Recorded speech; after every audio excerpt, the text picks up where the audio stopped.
Defying screamed, the skin on his hand blistering of red from the same burn. Around her, drops of the blood from the latest girl sizzled and hissed like boiling acid. The dead girl, her body now drained of blood, laid on the table, her eyes reflecting the final terror on her face. Fitting that she tried everything, including the offer of the best sex you ever had, to try to escape. However, she had been chosen for her purpose, and for that she would be taken. But her blood had been rejected by the cast of the dam, and it geysed out of the cast away from the pure blood, sprayed everywhere, and where it did, it burned. The lots of splotches were now eating into the wall, as if the strength seemed to increase. "You little whore!" he seethed at the dead girl. "You were supposed to be pure!" He punched the corpse once, twice, angry. His hand hurt like hell, and he had no healing magic he could call upon. His research into the father of father's books hadn't gone along that far yet. Furthermore, if he went through this again, it would further impede him, and time was of the essence. There was only a couple of weeks remaining until the grand alignment, and everything had to be in place before then. He could not accept further delays. He would have to get some assistance for this part of the phase.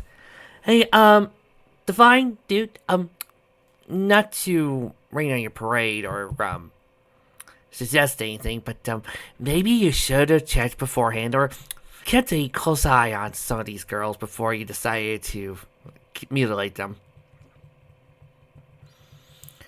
Sunset stepped out of the store to see Bon Bon leaning against a street lamp. "Can I bum a ride off of you? Had my sister drop me off in," Bon Bon sighed. "I really gotta save up for my own car one of these days." "Yeah, sure," Sunset said, fishing for her pocket for car keys. "You want to get something to drink?" "Sure, that'd be great," Bon Bon said, wiping the tears from her eyes. Sunset went and hugged the girl. You know she didn't mean it. "I know," Bon Bon said in a quiet voice. "She's always so willing to help her friends that she literally never thinks about the consequences." The martial artist leaned into Sunset's embrace for a few minutes, silently letting her friend's tears soak her shirt. Finally, Bon Bon stopped and said, "A year ago, you'd be the last person I'd turn to." "A year ago, I would have cheered to see you and Lyra fight like that. Now?" Sunset shook her head. "She loves you, you know that?" "I know. I wouldn't be like this if I didn't know that. I mean, look at me. I'm supposed to be the tough girl, but I melted to her arms like the happy little fan I am, and even something as innocent as this breaks me. Maybe I just love her too much." Sunset let Bon Bon go and smiled. "No. If anything, I wish I could have the kind of relationship you two do. You'll bounce back after this, probably first thing tomorrow. Lyra's completely devoted to you, even if she picks weird ways of showing it." "I know. Hey, is that your brother?" A nondescript sedan pulled into the parking space across the street, and someone got out of the car. "Hey, Sonny, what are you doing here?" he asked as he approached. "Visiting Trixie and narrow-floating the most awkward moment of my life. How about you?" "Well, I was looking for Wicked Wonderland. I thought I saw it around here once." "Oh, that'd be this store. They changed the name," Sunset explained. "Oh, and hey, Deputy Sandalwood. Hiya yourself. Though you could just call me Sandy. Do you know if Amara Convergence is in there?" Yeah, she is," Bon Bon offered. Something tugged Sunset's instincts. "Something wrong?" "I can't talk about that right now, sis," he told her. "Let's just say if I'm right about this, you, Twilight, and Tavi will be the first to know. Just go home right now, okay?" "I was actually visiting friends here." "I know, but... Look, Sonny, now's not a good time. Nothing's wrong. I'm not going to be arresting anyone. I promise. I just need to ask Miss Convergence a few questions." "You're not doing anything to make me feel comfortable right now." Sandalwood looked at her partner. "Don't worry, Sonny. I got this." In Bon Bon's side, she told him, "We're here to discuss something involving the murder case from 2 days ago. There's some evidence we found that we can't understand, so we're inquiring with an expert. Can't say anything more than that. It's been too much. Now, Sunset's here as Shiny's sister, so I know I can trust her. But can I ask you the same? This is an FBI investigation here. I don't need to tell you how serious this is." "You have my word, I won't say anything, officer," Bonbon intoned solemnly. Sunset looked at Bonbon. Do we want to get out of here, or stay in case they need us? Stay. I'm feeling a little better now. Thanks for the support. But I think that Trixie and Lyra might need us just in case something else happens. Both Shiny and Sandalwood walked into the store. A familiar whiff hit her nostrils. Wow, not every day you get to smell your namesake, she commented. Guess I'll have to get me some incense for my place afterwards. Maybe some crystals too. Or maybe you can learn tarot so we can avoid coming here again. Nah, that'd take the fun out of it, she said. She paused to look at a display of organically created and treated clothing designed for the modern women. Welcome to Merriwit, the finest purveyor of anything you need to reach your inner chi and more. What can I do for you and your delightful auras? Shiny pulled out his badge. FBI, ma'am. We need to talk to you about something. Now look on Harmonic's face was one of panic. No! I don't know anything, officers. I thought I was Trixie walked over and said, don't worry about her. Right. Mom's just worried about operating magic without a license. She then went over to talk to her mother. Mom, it's okay. Really? Sutherland shook her head, face palming. I really don't have time for this. She muttered before looking at Harmonic. Look, we're here because we need some assistance with a case. And since you're the only Fruit Loop store in town, we need you to answer some questions for us. Since whatever you're gonna say is probably stupid, we can't arrest you because stupid's not illegal in this country. Unfortunately. So, drop the whole Fleetwood Mac leftover for the 70 cent. We could talk to whatever's really in that hair of yours. Harmonic sighed. I guess I will. The younger girls in the room all dropped their jaws open. Mom, Dad, this is who I am, Harmonic told her. I just do this hippie stuff because customers think me serious that way. You remember where I'm from, right? I thought you were joking when you said you were from Tennessee, Trixie admitted. Nope. Hell, my name ain't even Harmonica Virgins. Well, weren't born with it anyways. Just my name. Originally, 1265. So, none of this was real? Nah, I just like working with this stuff. I mean, sure and I believe there's magic. I don't believe in that tantric shit. Just kinky sex it. Tis all there is. Trixie was about to feel sick. Her legs swooned. Fortunately, Bonbon moved to catch her. You mean you never... Honey child, did you really think I want you to do that? I love Lyra like she's my own, you know that? She paused. Do you, mind if I go back to this? We want customers to walk in and get the right idea. On the other side of the room, Sunset rolled her eyes. Oh no, we wouldn't want the Charlton to make people think there wasn't anything less than authentic. It's all an act, Sunset dear. Hermione said with a wink before turning back to her daughter. So, I am to blame for possibly letting Lyra get into that mindset. She loves you dearly, but she really doesn't think all that much. And for that, I am sorry, Beatrix. I'll explain things to her later. But for now, would you mind watching the store? Trixie looked as though her world had just been destroyed.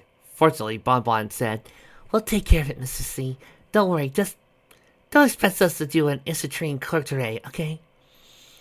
I'm like, I ain't no thing, huh, child? Mostly that's just an excuse for four lesbians to, well, I'm sure you can figure out the rest. Turning to the officers, he asked, Will you two follow me upstairs? We can talk up there unimpeded. Sure, Sonny said with a shrug. Whole thing's weird enough to begin with.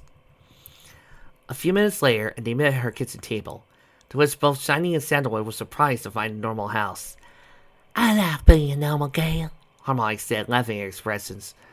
Shiny noted that she was switching between the two accents now easily. Guess I just got caught up too much of being a California hippie. Harmonic admitted, True, I am originally from Pigeon Forge, Tennessee, but I spent my high school years down in South LA in the Melrose District. I was friend Caribbean Blues' mother, after Phoenix. Went to college here and knows he didn't have a new age store. So I adopted one and adopted after his personality, changing my name to Harmonic Convergence. My husband and I met when he was opening his store next door. You think just click? That's nice.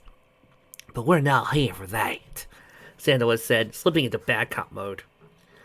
Signing, always the good cop, slipped into his act as well. He said, Sandy, not right now. You'll have to excuse my partner, Mrs. Convergence. He's very eager to capture the murderer. A murderer? I might guess. Well, I do declare I hit... Lee, cut the shit out, okay? Sandalwood reached into her coat pocket, pulled out 3 plastic bags with cards in them. What do you know about these? Well, they're tarot cards, obviously. Major arcana. Harmonic looked at the 3 cards. This isn't a standard deck, she said with some surprise. Most people use the Rider or Marcel's decks. They're the most common ones. Hold on a second. She walked over to a nearby bookshelf, bringing back with her a hardcover book with the title Laudanum Ex Arcanis. This book is a list of all known tarot card decks created, from the oldest to the most esoteric. It was a book that Carrie Blue, that is, wrote last year. A few minutes passed before Harmonic cast is shocked. What is it? Sonny asked. Harmonic held up the book. This is the Dead Hand set. They were tied to the Dead Hand murders in Los Angeles back in 1985. The Dead Hand? This happened while I was in high school. Back in 1985, there was a group of serial killings tied to a murder known as the Valley Intruder, who was eventually revealed to be a former soldier and fervent Satanist named Night Stalker. But what wasn't mentioned was that at the same time, there was another serial killer who was killing victims and draining of their blood for reasons unknown. He was called Dead Hand because he used specialized tarot cards and called himself that in a letter to the LAPD. How do you know this? Sandalwood asked. After assisting the police on a case after one of the girls in our neighborhood was murdered, she was a joker. Seeing the looks on her face, Harmonic added, No, I don't mean she was a prankster or anything like that, but if I recall what After said, she asked Carrie and I to help with the research as well. The girls who were blooded pure... Pure-blooded? Shining asked. Virgins, Sandalwood answered, getting a very bad feeling about what she was about to hear. Yes, those blooded pure, the statement was in the Dead Hand letter, were assigned numbers on the major arcana. Those who were unclean, who were no longer virgins, were given Joker cards. Specialized Joker cards from the standard card deck, to replace the initial arcanas no longer pure, for whatever reasons they were. There were 7 girls, 5 arcanas, 2 jokers. But after Night Stalker was arrested, the murderers suddenly stopped. He admitted to the police he had nothing to do with it, though he gladly take credit, that bastard. Sandalwood leaned back in her chair. Great. First that whole 5 set, and this new set, and now we might have a serial killer on the loose. Maybe I should rejoin the Nave and see if I could get Stacy somewhere safer, like at Stanstan. Shiny ignored that and asked, Do you mind if I borrow this? I could give you a couple of paperbacks downstairs for sale. I'll give you a couple of copies. I could also give you Carrie's number if you need to speak to her. So that probably won't be necessary. But if we may, can we call on you again? Absolutely. Harmonic stared at them. If this thing is happening again, innocent girls are going to die. Girls like Fiesta and those other 6 innocent souls in LA. You can't let that happen, Agent Armor. You can't. You've helped us understand what we could, Miss Convergence. Don't worry, we're going to stop this guy.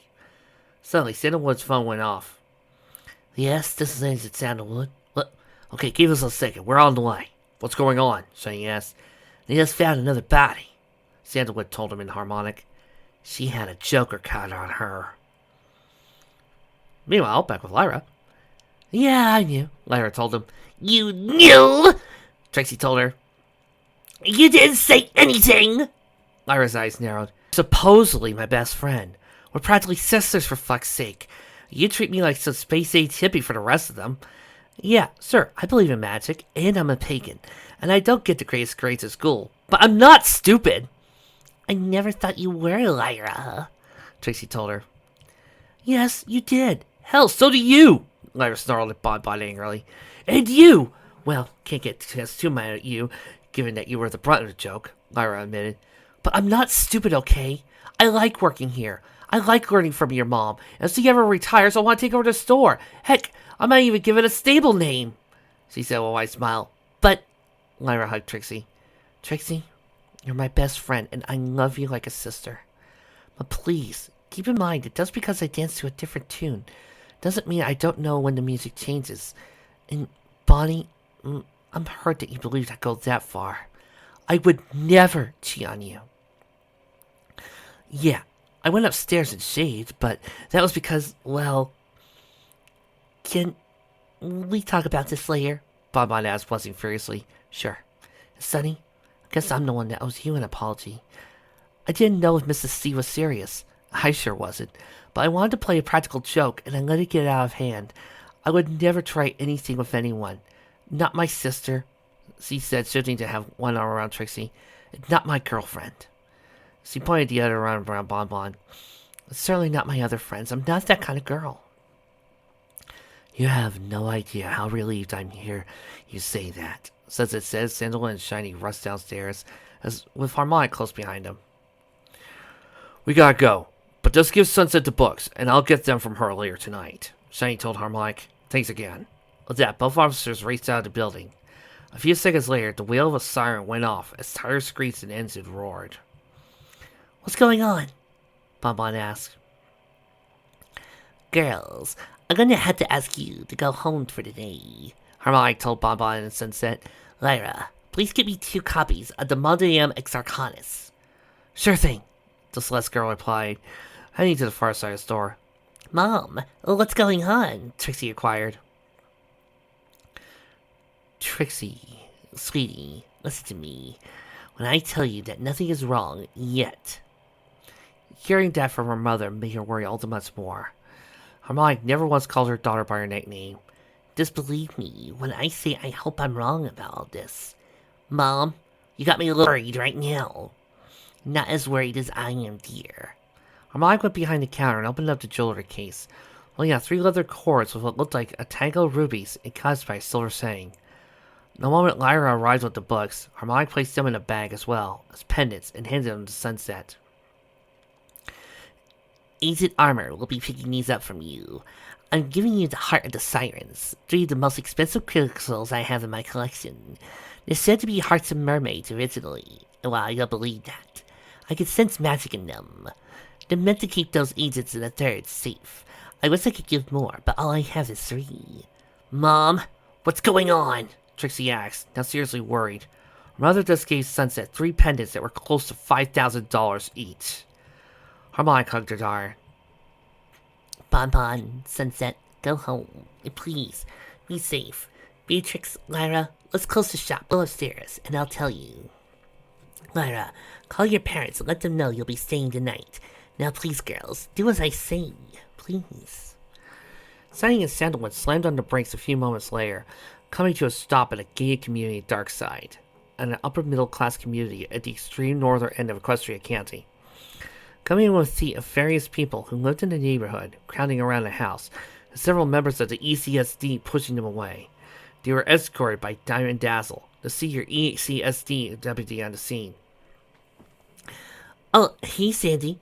When did you go, Febby? A long day, Sandalwood said. What do you got? Well, given that you're here, I guess you're thinking. Not now, Di, Sandalwood warned. She's going down. Now please update mine. Fine. The man of the house came outside hearing some dogs barking and found this. Exactly, let me warn you. One of the newbies had to go vomit after seeing this shit. The crowd got stronger. Diamond ordered the other deputies. Get the crowds away now, understood? I got a couple of sergeants on the way. But given you got here first, I'm guessing you're turning it over to you guys? Yeah, Shiny told her. Walking towards the body was to be protected mostly by view by the licensed SUV parked in front. Seeing it, he blanched slightly. It was more vicious than he expected. This is inhuman, he said to no one in particular. Yeah, tell me about it. Another man who just arrived told him. Did time. And I've had seen some dead bodies. But there's dead, There's atrocities. Standing up, he said, You with the feds? Yeah, Agent Shining Armor, though I'm on loan for CPD, he said, offering his hand. Sergeant Fieldmaster, I was informed you guys have a lead on the case. You might want to see this. He told Shining, holding out a plastic bag. It was the only thing on her when she was found. Well, the only thing aside from, I get it. You don't have to explain. Shining said. He took the bag, was unsurprisingly held a card. The elbows and the corners were that of a black jester's cap, accompanied by a black lightning mask. On the card's central image carried 3 plain flowers he could identify. Stevia flossi, Fieldmaster said coincidentally. flowering stevia, known as a sweet leaf. My wife calls some in the front yard. I'll take note of that, he said. I hope that's not all you do, The Fieldmaster told him, his eyes angry. This girl didn't deserve this. Well, I'm on the mind to arrest him. My partner, however, wants him dead. Smart woman, Fieldmaster said coldly. Oh, are you sure we can't see the body? What an uprising! We are trying to keep monetized somehow. I guess you're right.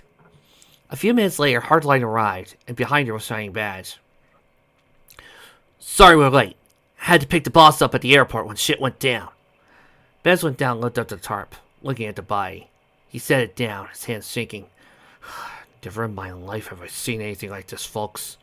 He told him, I wouldn't even do that to my worst enemy, though I'd be more tempted to, immediately. Fourth girl, new card. I don't understand what's going on. I'm not like you understanding, folks. I don't need to explain how bad it is. We'll get right on that, boss, Hardline promised. We may not have to, Shining Armor explained. He did a detailed lead he followed, as well as the discovery he made, and Harmonic confirms his explanation of what happened in Los Angeles. She knows exactly what's going on. And even if it's remotely true, we got a big problem, sir. Baz went to the covered girl, then the coroner's office personnel, was it just arrived. How soon can you put together a briefing, Shining? Boss, you can't honestly believe... But it makes just as much sense as anything else we got right now. Frankly, we're grasping at straws, he told her. We owe it to this girl's life to look into every nook and cranny to make sure that we unearth the party or parties that did this. At this point, if you had proof that Technicolor cartoon horses did, I'll look into that. But let me assure you, once we do find them, we'll hit the guilty with the full weight of the law. You know why? He pointed at the girl. Because we have her and 3 others like her now. If this theory is right, we may have more. Play ticket, boss. Now, I need you to get a hold of the LA division, see what they got in this case. I want everything. If they're willing to send manpower, God knows we're already in a shitstorm. I want everything stored in the army here. Meanwhile, back with Divine Right. There you go, your highness. One of the mags told him as he wrapped his hand, Gauze. Keep it wrapped and change the bandage daily for a week. Then see me about 10 days. Check on your hand, sir. Thank you, Divine said pleasantly. I'm thankful for your assistance. No, sir. You're helping us get vengeance against the government that betrayed us. If anyone wants to be thanked, it's you. Gathering the metal gear she used to take care of him, she went back to the cabinet. So, what happened? Katana asked him. Spell didn't work, he told her. The little trollop wasn't pure, which means I had to pull for the auxiliary list. Not in that condition. I'm not about to let my investment in you go unchecked. So what can we do? I need some of your people for a special assignment. They need to be silent, absolutely loyal, and willing to do the dirtiest work possible. I'll review my list.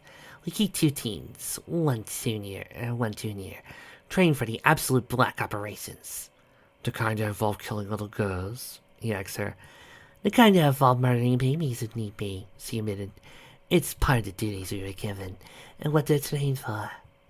He thought about that for a second. Hello, this is junior team. All 3 are 18 if I recall, though the team commander, Lieutenant Rise, is 23. See if they're available. I do believe that I have an assignment for them, one that requires discretion. Of course. Also, I talked to the lead scientist. He should have a test sample of the serum by tomorrow. If it's successful, we can begin mass production shortly thereafter. Are we still on track for aftercare? Divine tried to temple his fingers, but Winston to motion. Yes. In fact, it may be a good test of this black trio. I'll get right on it. In the meanwhile, I have some other issues at hand. CSIS knows we're here in Catalan, though not precisely where. Our reserve base in Dubai was ambushed by a team below CIA, where Americans are now involved. However, I instructed our people to disregard American involvement at the moment, because we don't need the extra front. However, I have detailed 60 of my personnel, including 4 of my officers, to an alternate location in the Everfree Forest. If you don't mind, I'd like to find a way to get information from the authorities. You're throwing away those troops? Better to be sacrificed that cannot cut it to in the days of my people.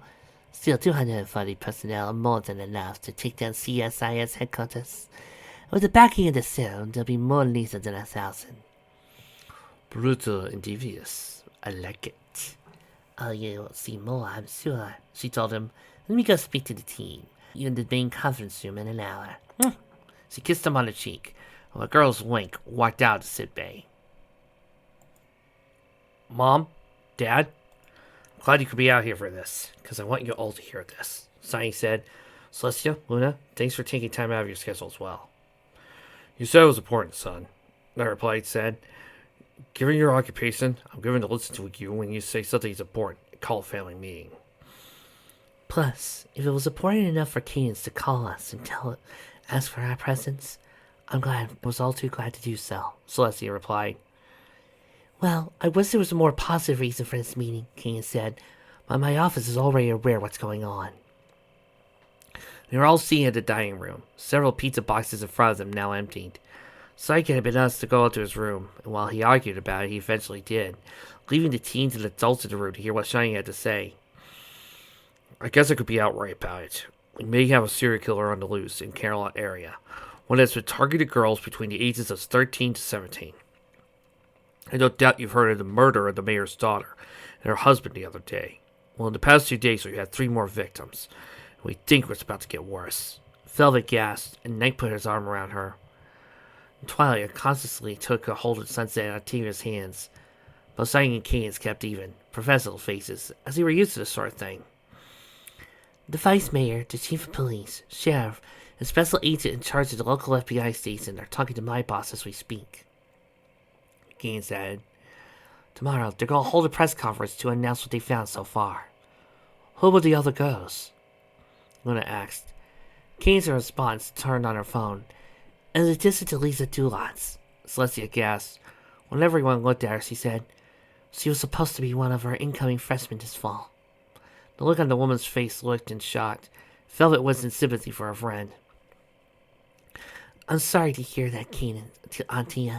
Cadence told her. I'll be fine, Katie, Celestia insisted. Go on. The next victim is Water Melody. This time it was Luna's turn to gasp. She was. Luna looked visibly sickened at the announcement. I taught the drama class. She was my best student, by far. She told me last month she filmed a few commercials for TV as she was applying to Cal Arts. Luna's eyes began to tear. Despite her own shock, Celestia slipped an arm around her sister. How? I can't give you those details yet, Luna, Shiny told her. We're probably telling you too much as it is. Please, Luna, let me finish this. Luna, sobbing into her sister's shoulder, said nothing. Go on, Celestia told her niece.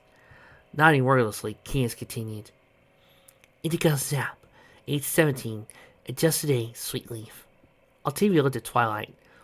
She's a freshman, sophomore at the fall. Our school, right? Twilight nodded. We need to call the student council and set up a meeting tomorrow. You're doing it online, Stein insisted. Until this is over, I'm putting a curfew on you 3. I want you back home by sundown. Got that? Sonny, I know you work, so you come home after work's over. No stopping at all. No picking up anyone. Just straight home. Understood? Twilight was the first to speak. Dad, isn't that overkill? I'm halfway tempted to insist you cancel your plans to go to Modesto in 2 weeks. I didn't raise either you or Octavia so I could see you in a coffin. Sunset, I want you to be alive long enough to be adopted. And then after that, not in a coffin either. Absolutely, Dad, Sunset added. But Modesto's a 4-hour drive. We'll be fine. If it helps, I can go with them, Cadence offered. I've still got to use or lose vacation time, and given that I'll be separating a bunch of potential targets, I don't doubt my boss will disagree. Plus, I want you to take the spare pistol in case you do, Shiny insisted. I was already planning to, sweetie. I'm sure we'll be safe, but I figure it'll make you feel more comfortable. She kissed him on the cheek. Will you keep me in the loop as much as you can, Shiny? Celestia asked. I know the principals of other schools, and I think it's best that I arrange a meeting with them. As it is, I'm going to have to call Superintendent Waddle and inform him of what I know. Yeah, and I'm going to have to talk to my folks and make sure the kids under my charge are okay, Velvet added. Is there anything else? Not right now, Shiny told her. Then looked at the three girls. Shiny said, until this is over, please be careful. I'm worried about you three. No heroics. If you hear something, run. I don't care what anyone says. Got that? I'll be fine. I know you know martial arts, Sonny, but this is serious, Kane countered. Please, for everyone's sake, you're a part of this family now, and we want to keep it that way, okay? I don't want my last memory of my newest sister-in-law to be as we're laying you to rest. That's horribly morbid, Leslie commented. It's in my job. It's all too common, Keynes told her. Two women and a man sat on the couch. Is he gonna be alright? Redheart asked, posing in Discord. Red, a man who was already a widower, just found out his daughter was brutally murdered, Discord commented. I don't think alright is anywhere near the condition he's in. We got a team of doctors watching him around the clock, and his sister's flying in from Columbus, Posey commented. We're not going to let Tense down, I assure you. Is there anything I can do to help? I hear celebrities are very good at pushing problems out of the way, Discord asked his wife. I could put my secretary right on this. You have a secretary? Redheart joked. Yeah. My manager hired a staff for the band to take care of business arrangements. She works remotely down in the OC, but she's damn good and could be here at a moment's notice. I'm sure she won't mind. Good, she said, leaning against him. I think we use all the help we can get. A man with dark skin and Sakura pink hair walked down to the bedroom. I put him on sedatives, and I'll be sane tonight. I asked Champagne Tap to find the doctors to take his patients low for the next few days. Everyone went down routines for me and the other guys till his sister gets here. Thanks, Tissue. Elsie Tissue was the assistant head of the department and an old friend of intensive cares. Still, can't believe what Melody's gone, Tissue commented. She was tense his whole life. She meant a lot to me, too. Guess I'll start working on the funeral press for the moment. I'll call my secretary and ask her to step in, Discord said. Have them send me the bill. I'll take care of it. That's mighty nice of you. You know, when I heard Poe was still married and married to a big-time rock star, I thought it was a joke. Now you're here and you're nothing like I expected you to be. Death has a way of putting things in perspective, Doctor, Discord replied with a touch of sorrow. No, I won't do it. Lieutenant Sympathy rised. Excuse me, Lieutenant, Katana commented. No, I want an actual reason before I order my troops into this kind of thing, Rise told her. I understand doing hard things for battle, Captain. If this was families attached to CSIS senior staff, I would do it in a second. But we're in America, and these families are damn well not attached to the Canadian government, much less CSIS. So respectfully requesting a response, ma'am! I see, Katana asks. What do you think, Seaman Russ? Katana Russ immediately came to her attention. Your orders are to be followed to the letter, ma'am, she barked. And you too? The Siren Commander asked, melodily trance in Kazone bursts. We agree with our fire team later, ma'am, Buffston and Houston. You three can't be serious, Rise told him. Frankly, Eltie, you're not our sure, Colorato told her. Our grandsires are dead, killed by Les Scars. You're just a peacekeeper until a real officer can be trained to keep up with us. They're right, you know, Katana told the lieutenant, and with a quick draw, she pulled out her pistol, pointed at Lieutenant Reese's head, and pulled the trigger. Pow! A split second later, the corpse that was Sympathy Rise hit the floor. See ya, don't wanna be ya, Melody cooed. So, you're all in agreement. Petty Officer 2nd Class Katana Russ, and you, Seaman, Master Seaman Trance and Burst? Katana smiled wickedly. Agreement for this. Katana then said to the darkness, Your Highness, I present to you my black team. Light turned on the desk, and Define Right sat at it, smiled. This is your first target. You are the capsule only. If you do that successfully, you will leave the team in the top folder and location. Leave no trace of your presence. If you successfully complete this, I have more assignments for you, as well as a reward. Who the fuck are you? Kotaro asked. He's our benefactor, and the sole reason we've gotten this far, Katana told the girl. Consider him an... Am I clear? Well, the apologies are in order, sir, Kotaro said, taking the hint. We'll do our best. Orders to declare all targets. Make sure you're not seen. There is no alternative. The orders stand for the primary target, taking out secundaries or hostiles. Kotaro flipped out his attention. Roger that, sir. Ma'am, when do we depart? In 30 minutes, after you familiarize yourself with the dossiers are provided, Defiant said. Then after a second, oh, and after you dispose of the trash as well. We're on it, sir, Kenzone said. Sandalwood tapped it hard in the siren gems he had been given by Shining an hour ago. These things are dumb as fuck. Still, it keeps that Cookie Dixie Witch happy. So be it. We need her on our side right now. She held her phone in hand, dialing a number. Hello, the voice on the other side said. Hey, Amity, how are things? Sandalwood asked, looking around the apartment. It was spick and span and empty, like most of her life. Well, given that my big sister's being a pain in the ass and calling me again to check in on me, I'm fine. How are you? Well, given my little sister's being a bitch for her big sister worrying about her, things are fine. You know, Mom and Dad don't worry about me half as much as you do. Plus, you were in the military and are a cop now. I think being a college student's hella safer than what you do. True. I'm just worried, Sandalwood said. Her going in detail, very vague synopsis of what was going on, how it was affecting her and her friends. Finally, after a few moments of explanation, Sandalwood said, and that's what's really going on. Maybe I'm overprotective of you, but I'd rather be that than show up at your funeral. Thanks, sis. Look, I gotta go. I got some late night studying to do for a class tomorrow. Okay, I'll let you go, she said. Then knocking to her door. It's midnight. Who's the fuck we're not gonna this time of hour? Later, sis. I'll say hi to Mom and Dad for you. Putting down her cell phone, she went over to the door to find True Thoughts at the door. He and his girlfriend, Ruby Tuesday, were a couple of college, but they were pretty mature for their age, and Sandalwood made it her business to keep an eye on them. Hey, True, what's up? Look, I know you stupid, Sandy, he asked, but have you seen Ruby? She was home an hour ago, and she's not answering her cell phone. She's probably just coming home late from work, Sandalwood assured him. Where's she work at? She's a cook at the Glazed Carrot downtown. Why? Sandalwood was about to say something, once he remembered something. The Glazed Carrot was next to an alley, and the parking for the restaurant was in the back, traversable to only by said alley.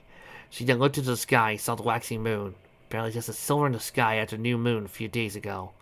She dashed to the apartment, grabbing her holster and phone and slipping on her shoes. True, call 911. Tell them officers on the scene. What? Just do it! She called back and vaulted over the wayside fence to keep the apartments from the parking lot. Close my door! She got her Mustang and clipped on the cherry light on it and gunned the engine, the siren, freaking away from her apartment. Do you got her, Jay? Corrado asked. Yeah. Feisty, though. Still, a punch to the gut is a punch to the gut, eh? Constone commented. Caldera tapped her headset. F, this is E. Clear Overwatch. You got the target. We'll meet you in the car. Solid copy. F out. On the building across the street, Melody started to break down her sniper rifle when they attempted to meet her teammates in minutes. Within 5 minutes, a nondescript Toyota Corolla raced off onto the scene. It had been stolen an hour ago just for this mission, and the trio would continue to car hop until they met up with the main vehicle, parked in Darkside. From there, they would return to base and hand their target over to the captain. Wonder what Skipper wants with her? Ridley asked. Us not to ask wonder why, Calderon said, leaning back in her seat and going from quoting to an old euphemism. Ours is just to say aye, then kill someone until they die. A steel gray Mustang, cherry light blazing on top, passed past him on the other side of the street. Carlos smiled at this. At this distance, there was no way to be suspected. Sandalwood slammed on her brakes a few blocks away, skating to a halt nearly almost perfectly across the alley, throwing on her high beams. She rushed to the car and went towards the restaurant, her gun already drawn. In the distance, she could hear sirens, but something told her it was too late. She approached the opening alley. She could see a single card laying there. She didn't have to know what it was. After all, she'd seen a copy of the card this morning. Next to it was Ruby's purse, with nothing missing from it. There was no sign of the girl otherwise. God damn it! Sandalwood screamed in frustration as the loud blare of sirens and other tires skidded surrounding her. Holstering her gun, she reached into her pocket and picked up a bag she used to put the card in. After all, she just failed and failed in a big way by her opinion. Might as well do something right.